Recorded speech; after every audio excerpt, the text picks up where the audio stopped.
কিহৰ বাবে পলম হ'ল তাৰ উত্তৰ বিচৰা নাই মই। উত্তৰ লাগে দায়িত্ব পালনত হেলা কৰাৰ দুঃসাহস আহিল কিদৰে। লগুৱাসকলক দোষ দিব নোৱাৰি ডাঙৰীয়া, তেওঁলোকতো তেজ মাংসৰ মানুহে।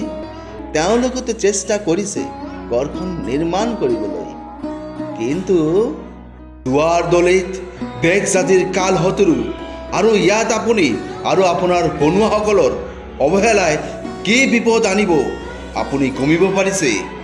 পুৱাৰ ভিতৰতে এই গড় থিয় হৈ নাথাকিলে মকলকুৰথা সকলো প্ৰচেষ্টা যে বিফল। বিপদে কাৰো সুবিধা অসুবিধা নামানে। তোমাৰ দৰে এনেকুৱা এলেহুৱা আৰু ফাঁকি দিয়া বিষয়াৰ বাবে মোৰ আই মাতৃৰ বিপদ ঘটাব নোৱাৰোঁ। দেশতকৈ মোমায়েক ডাঙৰ নহয়।